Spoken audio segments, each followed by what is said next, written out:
이제 시간이 되었으므로 2025년 8월 마지막 넷째 주 수요 예배를 성부, 성자, 성령, 삼위일체 하나님께 드리도록 하겠습니다. 다 같이 기도하겠습니다. 영원부터 영원까지 하나님의 이름을 찬송할 것은 지혜와 능력이 그에게 있음이로다. 다니엘서를 통해 말씀하신 살아계신 하나님 아버지 감사를 드립니다. 이 시간 우리 히스교회 신앙 공동체로 하여금 주님과 주님의 이름을 찬양하는 수요 예배로 모이게 하시니 진심으로 감사를 드립니다.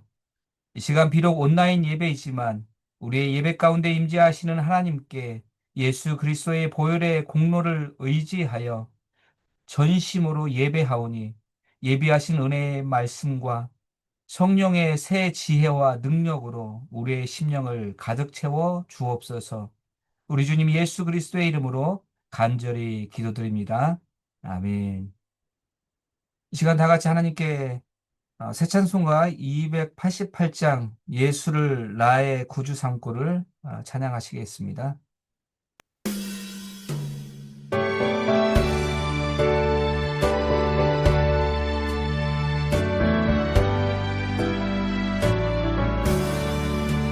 예수를 나의 구주 삼고 성령과 피로써 거듭나니 이 세상에서 내 영혼이 하늘의 영광 누리도다. 이것이 나의 간증이요 이것이 나의 찬송일세. 나 사는 동안 끊임없이 구주를 찬송하리로다. 온전히 주께 맡긴내요. 사랑의 음성을 듣는 중에 천사들 왕래하는 것과 하늘의 영광 보리로다.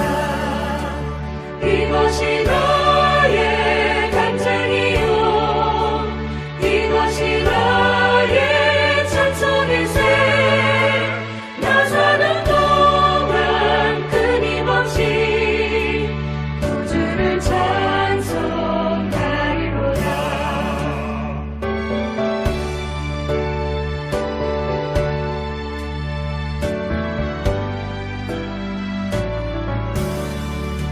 주 안에 기쁨 누림으로 마음의 풍랑이 잔잔하니 세상과 나는 강도 없고 구속한 주만 보이도다. 이것이 나의 간증이요 이것이 나의 찬송일세. 나 사는 동안 끊임없이 구주를 찬송하리로다.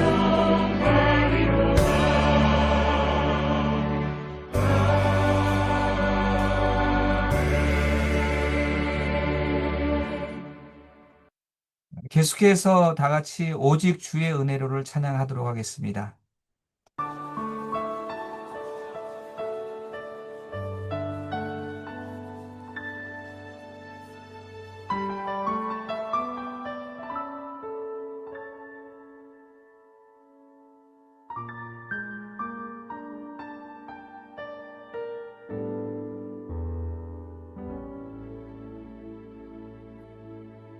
오직 주의 은혜로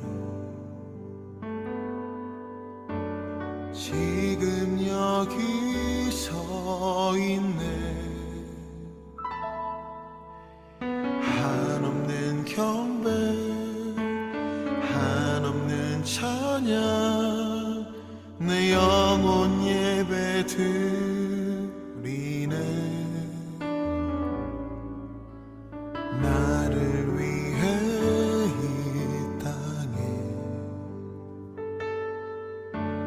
오신 주의 은혜 십자가 고통 이신 주님 그 은혜 어찌 잊으리 주네 날 채우시네 주네 보게 하시네 살아가는 동안 은혜로만 살리 십자가 은혜로 오직 주의 은혜로 지금 여기 서 있네 한없는 경배 한없는 찬양 내 영혼 예배드리네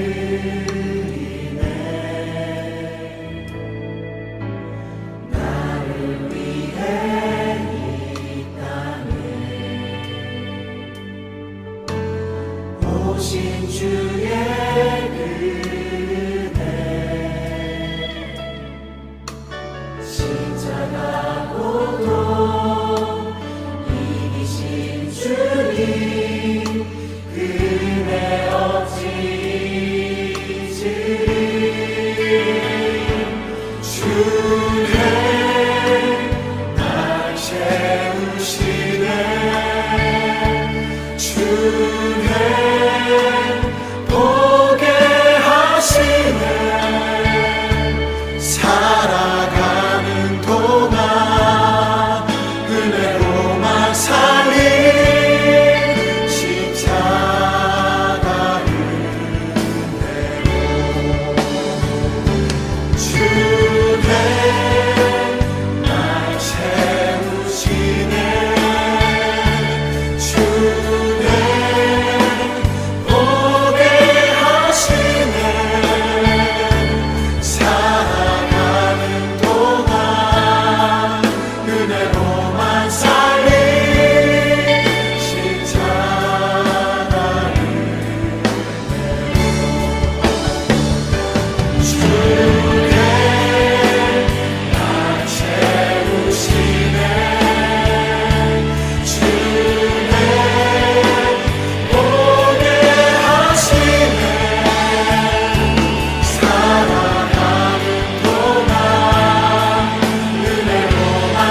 날 채우시네 주네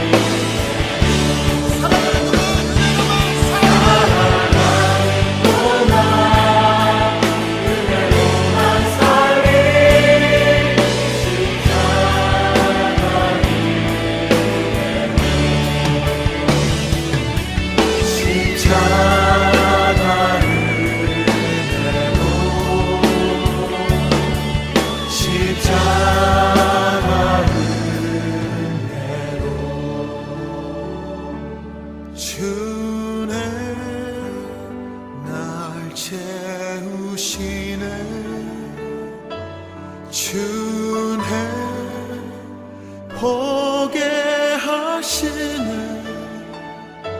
살아가는 동안 은혜로만 살리 십자가 은혜로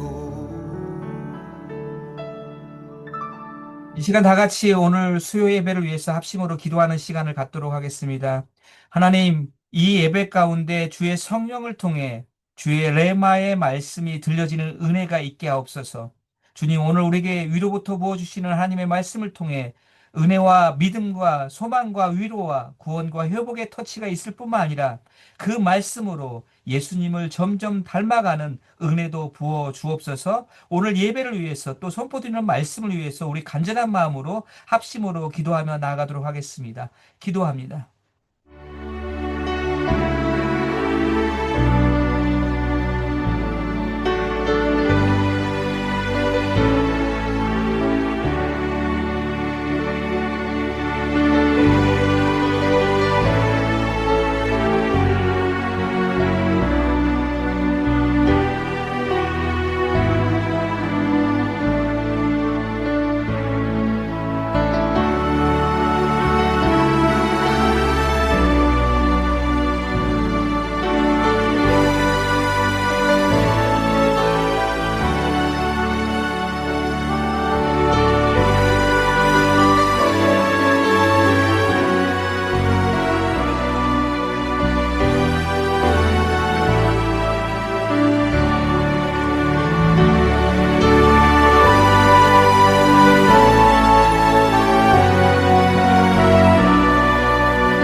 하나님이 주를 다시 살리셨고 또한 그의 권능으로 우리를 다시 살리시리라.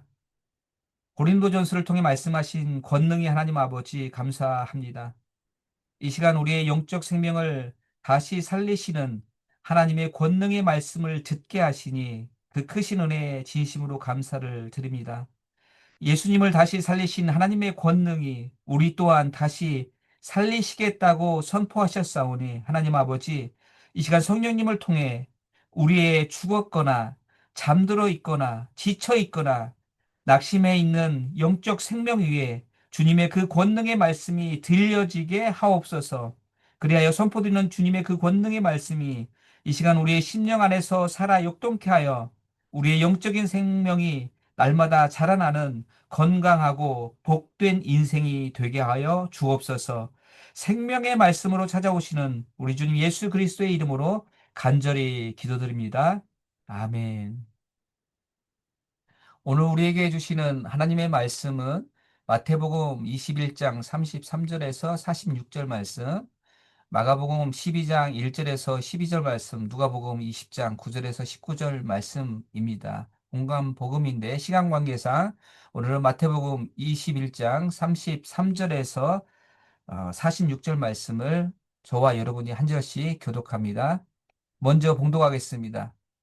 또 다른 비유를 들으라. 한 집 주인이 포도원을 만들어 산 울타리로 두르고 거기에 집자는 틀을 만들고 망대를 짓고 농부들에게 새로 주고 타국에 갔더니 열매 거둘 때가 가까움에 그 열매를 받으려고 자기 종들에게 보내니 농부들이 종들을 잡아 하나는 심히 때리고 하나는 죽이고 하나는 돌로 쳤거늘 다시 다른 종들을 처음보다 많이 보내니 그들에게도 그렇게 하였는지라. 후에 자기 아들을 보내며 이르되 그들이 내 아들은 존대하리라 하였더니 농부들이 그 아들을 보고 서로 말하되 이는 상속자니 자 죽이고 그의 유산을 차지하자 하고 이에 잡아 포도원 밖에 내쫓아 죽였느니라. 그러면 포도원 주인이 올 때 그 농부들을 어떻게 하겠느냐? 그들이 말하되 그 악한 자들을 진멸하고 포도원은 제때에 열매를 바칠 만한 다른 농부들에게 새로 줄지니이다. 예수께서 이르시되 너희가 성경에 건축자들이 버린 돌이 모퉁이의 머릿돌이 되었나니 이것은 주로 말미암아 된 것이요 우리 눈에 기이하도다 함을 읽어 본 일이 없느냐. 그러므로 내가 너희에게 이르노니 하나님의 나라를 너희는 빼앗기고 그 나라에 열매 맺는 백성이 받으리라. 이 돌들 위에 떨어지는 자는 깨지겠고 이 돌이 사람 위에 떨어지면 그를 가루로 만들어 흩으리라 하시니 대제사장들과 바리새인들이 예수의 비유를 듣고 자기들을 가리켜 말씀하신 줄 알고 잡고자 하나 우리를 무서워하니 이는 그들이 예수를 선지자로 알미었더라. 아멘. 오늘은 비유 설교 세 번째 시리즈로 포도원의 주인은 누구인가라는 제목으로 우리 김수진 전사님께서 말씀을 증거하실 때 많은 은혜를 받으시길 바랍니다. 성도 여러분, 우리가 사는 세상에 내 것이라는 말이 아주 자연스럽습니다. 내 집, 내 시간, 내 사역, 내 교회. 그런데 예수님은 이 성전 논쟁의 한 복판에서 충격적인 질문을 던지십니다. 포도원은 누구의 것인가? 이 비유에서 포도원은 분명히 주인의 것입니다. 농부들은 소유자가 아니라 새를 맡아 경작하는 청지기입니다. 여기서 무너짐이 시작됩니다. 소유자를 잃는 순간 권위는 사유화가 되고 탐욕은 신앙을 먹어치웁니다. 그러면 잠시 우리 삶을 비춰봅니다. 오늘 내 재능과 시간, 직분은 누구의 것입니까? 주님의 것입니까? 아니면 이미 나의 소유가 되었습니까? 예수님께서 이 포도원의 비유를 하시는 이유가 무엇인지 다 알고 있을 것입니다. 예수님은 성전에서, 성전 안에서 매매하는 자, 환전하는 자, 비둘기 파는 자를 내쫓고 그들의 상과 의자를 들러 엎으셨습니다. 물건을 옮기는 길로 성전을 사용하는 사람들을 막으셨습니다. 예수님은 만민이 기도하는 집인 이 성전을 강도의 소굴로 만들었다며 그들을 책망하셨습니다. 이 당시 종교 지도자들은 하나님께 기도하기보다는 자기 의와 탐욕에 사로잡혀 있었습니다. 성전은 하나님 임재의 상징입니다. 마태는 예수님의 이름을 임마누엘로 소개하고 마지막 장면에는 내가 세상 끝날까지 너희와 항상 함께 있으리라는 말씀을 기록하므로 예수님이 성전의 기능을 대처하실 것임을 암시합니다. 그러니 이 성전 정화나 성전 청결 사건이라고 부르는 것보다는 성전 종결 사건으로 불려야 합니다. 이런 열매 없는 이스라엘 지도자들을 고발하고 아들의 거절과 하나님 나라의 재위탁을 선포하시기에 오늘 이 같은 포도원 비유를 말씀하신 것입니다.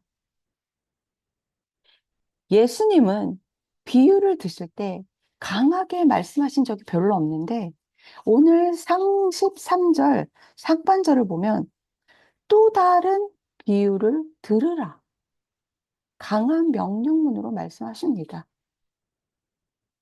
앞서 말한 성전 종결 사건에서 그 성전에서 예수님을 함정을 빠뜨리기 위해 찾아와 논쟁을 벌였던 최고 종교 지도자들에게 권위 논쟁이나 두 아들의 비유를 통해서 여러 번 교훈을 주셨음에도 불구하고 그들은 불신앙과 뉘우침이 없는 모습을 보시고 좀 더 강하게 책망하시며 경각심을 주기 위해 직접적으로 들으라 라고 강한 어법을 사용하셨던 것입니다.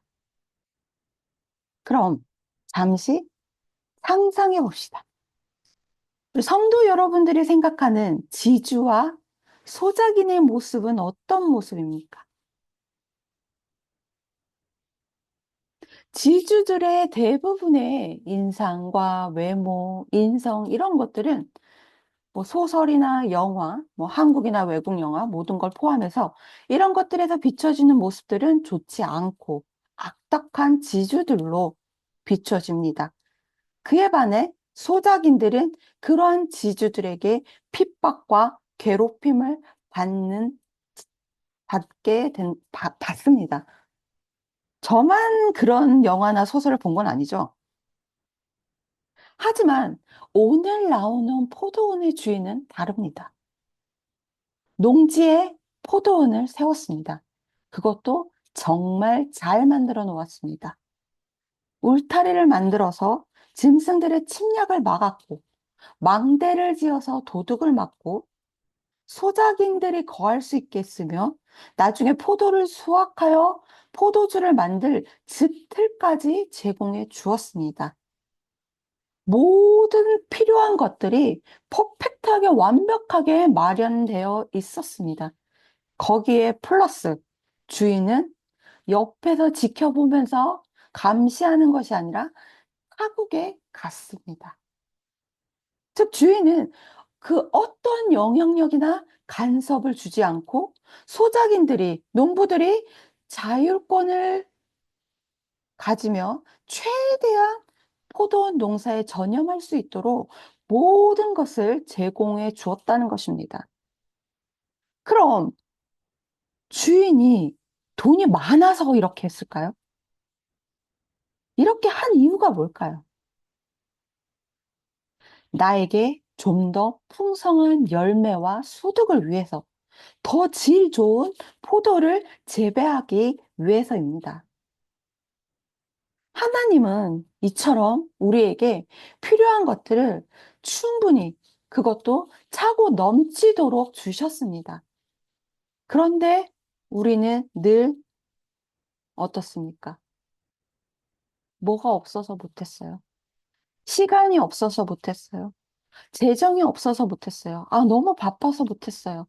이런 없어서 못했습니다. 신앙의 변명이 여기서 무너지죠. 하나님이 모든 것을 충분히 주셨는데 우리는 없어서 못했습니다가 아니라 받았지만 그것들을 내 것처럼 쥐고 있었던 게 우리의 문제입니다. 여기에 마가는 한마디 더 합니다. 때가 이르매. 이때, 열매의 때. 은혜는 길지만 열매의 때는 옵니다. 여기서 질문 하나 하겠습니다. 포도를 수확하려면 얼마나 걸릴까요? 1년? 2년? 3년? 포도를 심었다고 바로 수확할 수 있는 것은 아닙니다. 팔레스타인에서는 보통 2, 3년이 지난 9월에 수확을 한다고 합니다. 근데 특히 유대인들은 율법과 관습에 따라 과일나무를 심으면 첫 3년은 부정한 것으로 먹지 않습니다. 그러면 4년째 열매는 하나님께 감사 예물로 드렸고 5년이 되어야 먹을 수 있습니다. 그것은 레위기 19장 23절부터 25절에 나와 있습니다. 너희가 그 땅에 들어가 각종 과목을 심거든 그 열매는 아직 할례를 받지 못한 것으로 여기되 그 3년 동안 너희는 그것을 할례 받지 못한 것으로 여겨 먹지 말 것이요 제 4년에는 그 모든 과실이 거룩하니 여호와께 드려 찬송할 것이며 제 5년에는 그 열매를 먹을지니 그리하면 너희에게 그 소산이 풍성하리라. 나는 너희 여호와 하나님 여호와니라. 그럼 포도원 주인은 결국 4년을 기다려야 그 다음에 나한테 소득이 떨어집니다. 그 기간 동안 이 주인은 농부들에게 지원을 제공해야 합니다. 그래서 5년째 되는 해, 수확의 시기에 포도원 주인이 자기 몫을 받아오라고 주인이 직접 가지 않고 종을 보낸 것입니다. 포도원은 우리가 성경에 되게 많이 나와요. 이스라엘 백성들에게 잘 알려진 표상입니다.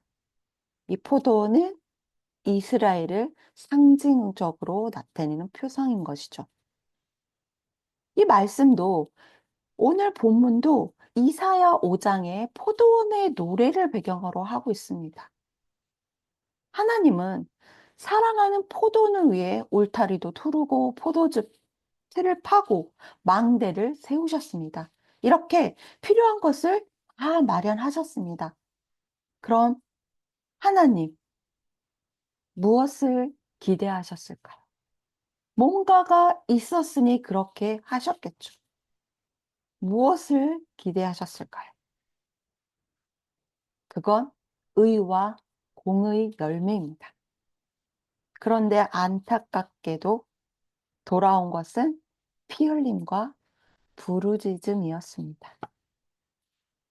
이사야서 5장 7절 말씀을 보면 대저만군의 여호와의 포도원은 이스라엘 족속이요 그가 그의 기뻐하시는 나무는 유다 사람이라 그들에게 공평을 바라셨더니 도리어 포악이요 그들에게 의로움을 바라셨더니 도리어 부르짖음이었도다.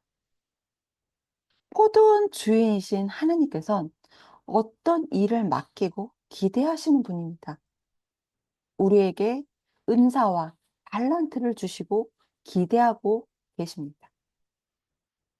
최초 인간 아담을 만들어 놓고서 또 기대를 표명하셨던 하나님이십니다. 창세기 1장 28절 말씀을 보면 하나님이 그들에게 복을 주시며 그들에게 이르시되 생육하고 번성하여 땅에 충만하라. 땅을 정복할 바다의 고기와 공중의 새와 땅에 움직이는 모든 생물을 다스리라 하시니라고 하셨습니다. 이것이 하나님께서 아담에게 가진 기대입니다. 그 외에도 아브라함을 부르실 때, 이스라엘 민족을 택하실 때, 민족의 지도자로 모세를 세울 때, 백성을 회개시키는 선지자로 이사야를 부르실 때, 베드로를 사람을 낚는 업으로 부르실 때 등 하나님께서 기대를 가지고 부르셨습니다. 그런데 오늘 본문의 농부들은 어떤 태도를 보였을까요? 농부들은 주인의 종들을 몰대했습니다. 오늘 본문 21장 35절에 보면 농부들이 종들을 잡아 하나는 심히 때리고 하나는 죽이고 하나는 돌로 쳤거늘. 이미 농부들은 주인의 몫을 지불할 의사가 전혀 없었던 것입니다. 그들은 이 주인의 것까지 다 소유하길 원해서 계약대로 이행하지 않는 명예롭지 못한 행동들을 한 것입니다. 은혜를 원수로 갚은 격이죠. 하지만 주인은 어땠을까요? 당장 쫓아가서 뭐라고 한 것이 아니라 그들의 행동을 인내와 자비로 대하고 있습니다. 한 번도 아니고 여러 번 종들을 보내어 수확의 때에 열매를 받고자 자신의 뜻을 농부들에게 전했습니다. 그러나 농부들은 그때마다 더 포도원을 자기 것으로 삼으려 하고 종들을 때리고 돌로 치고 죽이기까지 했습니다. 이러한 모습을 보면 생각나는 것이 있습니다. 바로 구약시대 선지자들이 걸었던 그 길. 하나님께서는 이스라엘 백성들에게 계속적인 기대를 가지고 사랑과 인내로 여러 번 선지자를 보내고 회개의 열매를 맺기를 원하셨습니다. 하지만 유대 백성들은 귀를 기울여 들으려 하지 않고 능욕하고 상처 입히고 죽였습니다. 이제 포도원 주인이 마지막 기회를 주었습니다. 마지막으로 자신의 아들을 보냅니다. 누가복음에서는 내 사랑하는 아들을 보냈다라고 표현하고 있습니다. 예수님의 세례와 변화산에서 하늘이 선언하신 바로 그 호칭입니다. 아들은 단지 다른 종이 아닙니다. 그 아들이라는 사람은 아버지와 같은 권리와 고난으로 가진 상속자이자 포도원의 정당한 권리자입니다.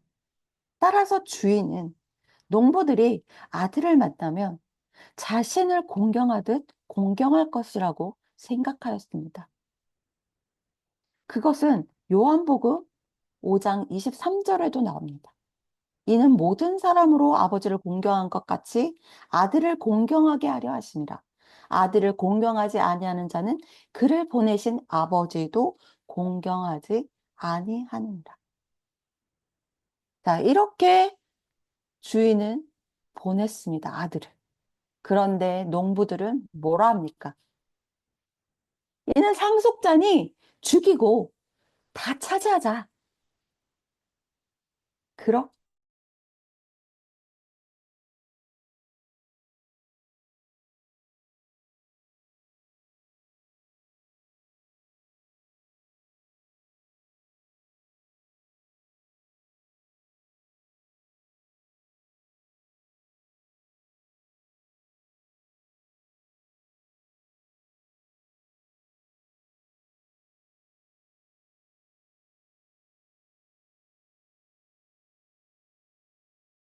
청지기는 더 이상 청지기가 아니라 도둑이 됩니다.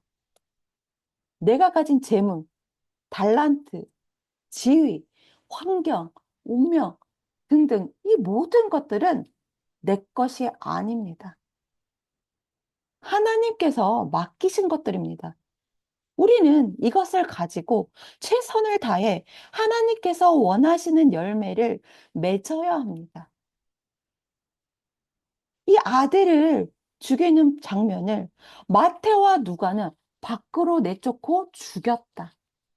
마가는 죽이고 내쫓았다고 전합니다. 어수는 달라도 공통 이미지는 선명합니다. 아들은 이 포도원 밖에서 배척당했습니다. 히브리서 13장은 예수님께서도 성문 밖에서 고난 받으셨다고 말합니다. 이 거룩한 공간이라고 여긴 곳이 사실은 주인을 밀어낸 장소가 되고 구원은 경계 밖에서 시작되었습니다. 신앙의 이름으로 아들을 밀어내는 일, 이것은 오늘 우리 예배와 사역 가운데서도 일어날 수 있음을 자각하고 우리는 선한 청지기가 돼야 됨을 잊지 말아야 합니다. 자, 아들까지 죽었어요. 이제 주인의 인내는 끝이 났습니다. 포도원 주인은 돌아옵니다. 그래서 그가 말합니다. 농부들을 멸하고 포도원을 다른 사람에게 주리라. 마가와 누가에서는 이렇게 말하지만 마태는 여기에 덧붙여 하나님의 나라가 너희에게서 빼앗겨 그 열매 맺는 민족에게 주어지리라고 말합니다. 여기서 다른 사람은 혈통이나 전통의 기준이 아님이 분명해집니다. 그것은 바로 그 기준은 오직 열매입니다. 예수 그리스도 안에서 맺히는 의의 열매, 성령의 열매, 회개에 합당한 열매, 이 열매가 없으면 위임은 이동합니다. 마지막으로 세 복음서 모두 한 목소리로 시편 118편 22절에서 23절 말씀을 인용합니다. 건축자들의 버린 돌이 집 모퉁이의 머릿돌이 되었나니 이는 새 여호와의 행하신 것이요 우리 눈에 기이한 바로다. 다윗이 성령으로 받은 예수 그리스도에 대한 예언입니다. 머릿돌은 건물의 중심 기초석을 말하는 것입니다. 성전을 건축하기 위해 많은 돌이 필요한데 설계도에 의해 채석장에서 돌을 보낸 것입니다. 그런데 커다란 돌 하나가 와 있는 것입니다. 건축가들은 이 돌의 용도를 알 수 없어 계속 성전을 지어가며 밖으로 내어버렸습니다. 그런데 성전을 지으려고 하니 건물의 중심이 되는 기초석이 없는 것입니다. 바로 버린 돌이 머릿돌이었던 것입니다. 그래서 그것을 가져다가 모퉁이의 머릿돌로 삼았다는 이야기입니다. 이 머릿돌은 예수님이시고 건축가는 유대인의 지도자들을 말하는 것입니다. 그리스도를 십자가에 못 박고 버린 자들입니다. 하지만 우리 하나님께서는 그리스도를 머릿돌로 삼으셨다는 말씀입니다. 이는 너희 건축자들의 버린 돌로서 집 모퉁이의 돌이 되었느니라. 바로 십자가에 돌아가시고 부활하신 예수님이시다는 말씀입니다. 그 예수님이 무엇을 주신다는 것입니까? 다른 이로는 구원을 얻을 수 없나니 천하 인간의 구원을 얻을 만한 다른 이름을 우리에게 주신 일이 없음이라 하였더라. 이날에 여호와의 정하신 것이라 이날에 우리가 즐거워하고 기뻐하리로다. 하나님은 유대인들이 무시하고 거역하여 십자가에 못 박아 죽인 예수님을 살리셔서 그리스도와 주가 되게 하셨으므로 교회의 머릿돌이 되게 하셨습니다. 십자가를 눈앞에 두고 십자가의 고난과 함께 죽을 것과 3일 만에 다시 사실 것을 말씀하고 있습니다. 진정 우리를 구원하시기 위해 이 땅을 위해 오셨고 예수님을 통해 진정 우리가 즐거움과 기쁨을 누리게 됩니다. 이제 말씀을 가슴에 새기며 선포하려고 합니다. 제가 한 문장 한 문장 선포를 할 때 우리 성도님께서 아멘으로 응답해 주십시오.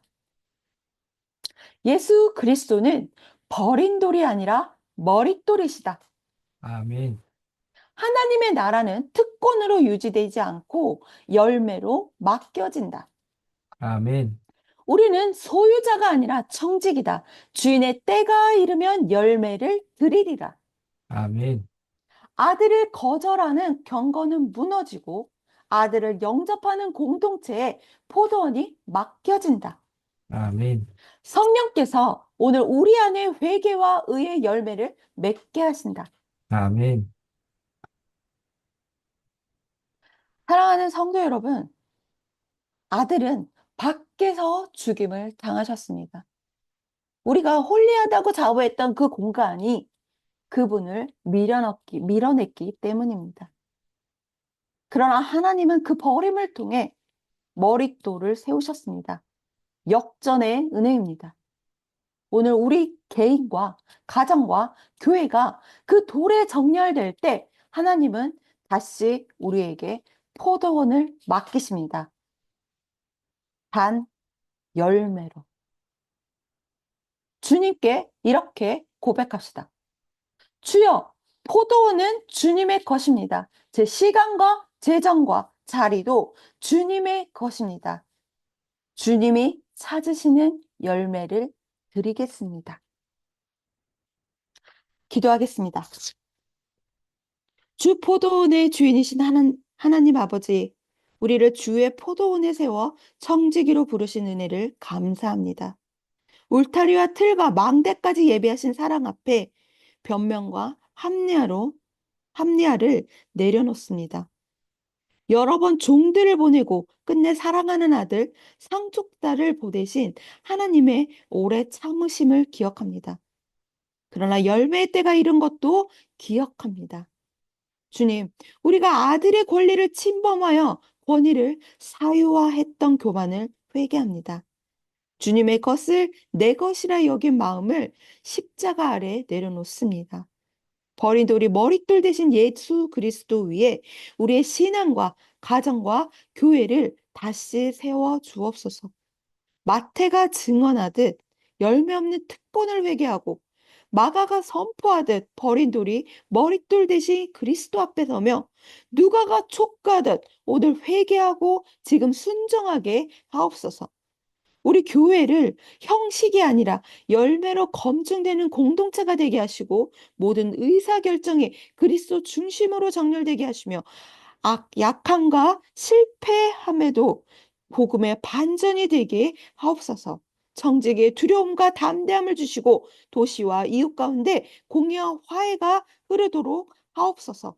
머릿돌이신 예수 그리스도 위에 우리의 삶을 다시 세웁니다. 성령님, 말씀을 기억하게 하시고 실행하게 하옵소서. 예수 그리스도의 이름으로 기도합니다. 아멘. 아멘. 오늘 주신 말씀 기억하면서 같이 한 목소리로 합심하여 기도하기를 원합니다. 우리 히스교회는 오늘 주신 말씀처럼 포도원 주인이신 하나님의 통치를 강력하게 받는 신앙 공동체가 되기를 원합니다. 우리 히스교회는 주님을 영접하여 연합함으로 주님과 한 몸을 이루는 주님이 드러나는 주님을 증명하는 증인 공동체가 되기를 원합니다. 우리가 찬양하며 기도할 때마다 하나님의 임재와 구원을 경험하는 은혜와 구원 공동체가 되기를 원합니다. 이러한 은혜가 우리가 예배할 때마다 그리고 삶의 현장에서도 동일하게 경험케 해달라고 그런 예배를 드릴 수 있는 새로운 예배 초소도 허락해달라고 우리 간절하게 교회를 위해서 한 마음으로 합심으로 기도하며 나가도록 하겠습니다. 기도하겠습니다.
계속해서 우리 희숙교에 속한 모든 가정들을 위해서 기도하기를 원합니다.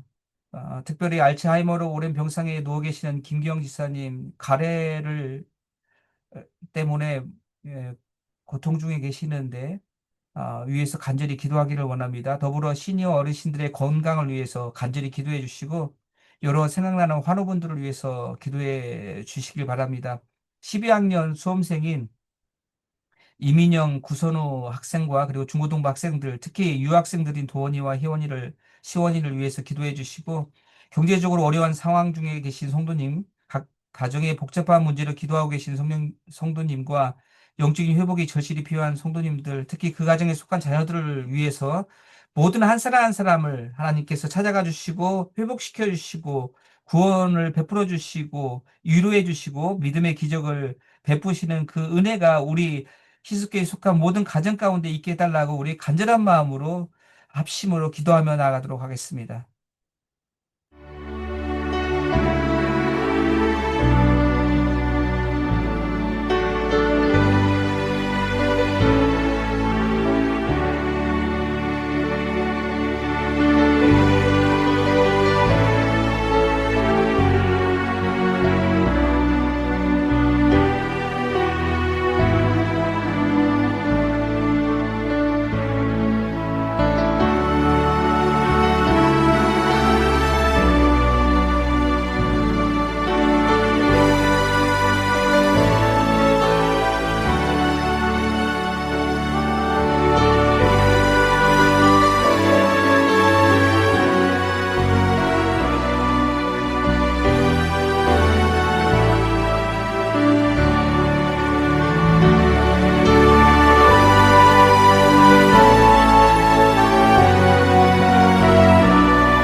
계속해서 우리 교회가 후원하고 있는 선교사님들을 위해서 기도하기를 원합니다.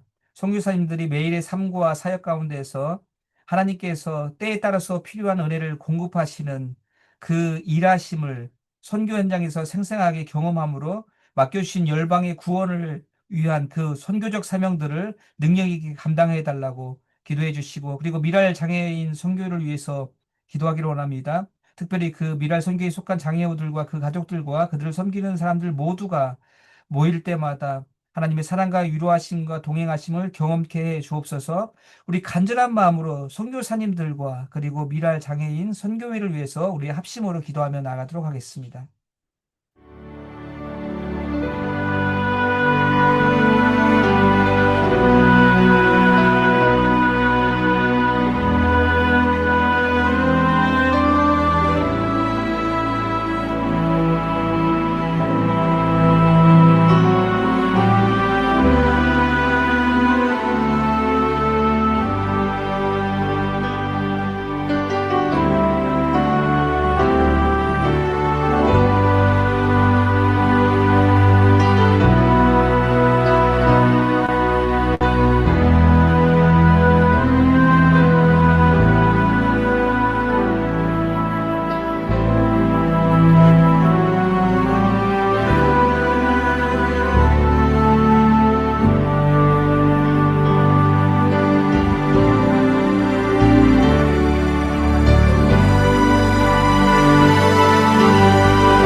마지막으로 각자의 기도 제목들을 가지고 하나님께 간절히 믿음으로 간구하며 나아가도록 하겠습니다.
기도를 계속하고 기도의 감사함으로 깨어 있으라 라고 골로새서를 통해 말씀하신 하나님 아버지 감사를 드립니다.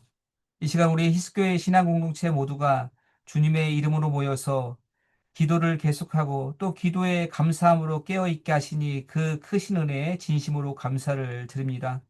자비 하나님 아버지, 이 시간 주님의 약속의 말씀을 강하게 붙들고 믿음으로 간구한 우리의 모든 기도 제목들을 주님의 때에 주님의 선한 방법으로 반드시 응답하여 주옵소서. 그리하여 그 기도 응답의 열매를 많이 맺어서 하나님 아버지께서 한없는 영광을 받아 주옵시고 우리 히스교회 신앙공동체 모두는 중보하시는 주님을 닮아 더욱 무를 꿇는 기도자가 되게 하옵소서. 약속의 말씀을 언제나 신실하게 성취하시는 우리 주님 예수 그리스도의 이름으로 간절히 기도드립니다. 아멘. 이제 다 같이 주기도문으로 수요 예배를 마치도록 하겠습니다. 하늘에 계신 우리 아버지, 아버지의 이름을 거룩하게 하시며 아버지의 나라가 오게 하시며 아버지의 뜻이 하늘에서와 같이 땅에서도 이루어지게 하소서. 오늘 우리에게 일용할 양식을 주시고 우리가 우리에게 잘못한 사람을 용서하여 준 것 같이 우리 죄를 용서하여 주시고 우리를 시험에 빠지지 않게 하시고 악에서 구하소서. 나라와 권능과 영광이 영원히 아버지의 것입니다. 아멘. 여러분 수고하셨습니다. 자, 제가 고맙습니다. 네, 수고하셨습니다. 남은 수고하셨습니다. 누구예요?